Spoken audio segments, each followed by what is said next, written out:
Concentrate on just the opposite of fear, want, poverty, sickness, etc. Never doubt your own ability. You have plenty if you will just use it. A great many men are failures because they doubt their own capacity. Instead of building up strong mental forces which would be of the greatest use to them, their fear thoughts tear them down. Fear paralyzes energy. It keeps us from attracting the forces that go to make up success. Fear is the worst enemy we have. There are few people that really know that they can accomplish much. They desire the full extent of their powers, but alas, it is only occasionally that you find a man that is aware of the great possibilities within him. When you believe with all your mind and heart and soul that you can do something, you thereby develop the courage to steadily and confidently live up to that belief. You have now gone a long way towards accomplishing it. The chances are that there will be obstacles, big and little, in your way, but resolute courage will overcome them, and nothing else will. Strong courage eliminates the injurious and opposing forces by summoning their masters, the yet stronger forces that will serve you. Courage is yours for the asking. All you have to do is to believe in it, claim it, and use it. To succeed in business, believe that it will be successful. Assert that it is successful, and work like a beaver to make it so. Difficulties soon melt away before the courageous. One man of courage can fire with his spirit a whole army of men, whether it be military or industrial, because courage, like cowardice, is contagious. The man of courage overcomes the trials and temptations of life. He commands success. He renders sound judgment. He develops personal influence and a forceful character, and often becomes the mentor of the community which he serves. How to overcome depression and melancholia. Both of the former are harmful and make you unhappy. These are states that can be quickly overcome through concentrating more closely on the higher self, for when you do, you cut off the connection with the harmful force currents.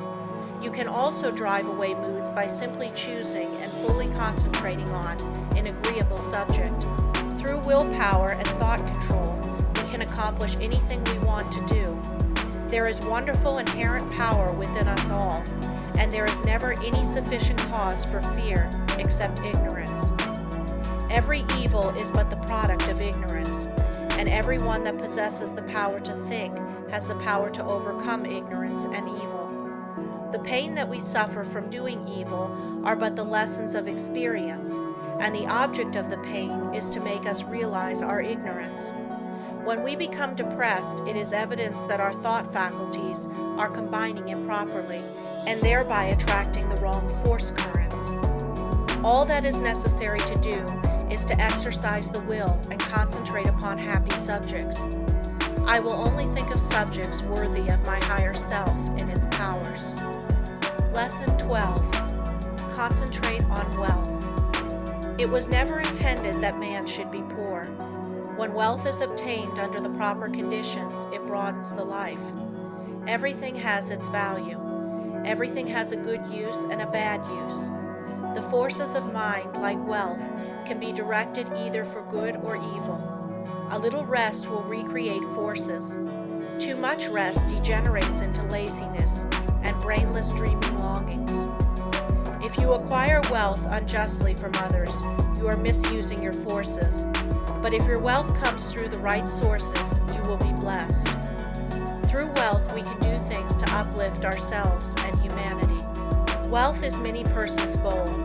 It therefore stimulates their endeavor. They long for it in order to dress and live in such a way as to attract friends. Without friends, they would not be so particular of their surroundings. The fact is, the more attractive we make ourselves and our surroundings, the more inspiring are their influences. It is not conducive to proper thought to be surrounded by conditions that are uncongenial and unpleasant. So the first step toward acquiring wealth is to surround yourself with helpful influences. To claim for yourself an environment of culture, place yourself in it and be molded by its influences. Most great men of all ages have been comparatively rich. They have made or inherited money. Without money, they could not have accomplished what they did.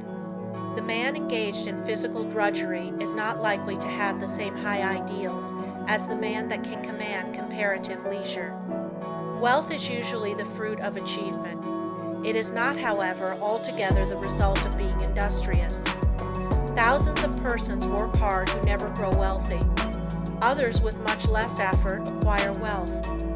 Seeing possibilities is another step toward acquiring wealth. A man may be as industrious as he can possibly be, but if he does not use his mental forces, he will be a laborer to be directed by the man that uses to good advantage his mental forces. No one can become wealthy in an ordinary lifetime by mere savings from earnings. Many scrimp and economize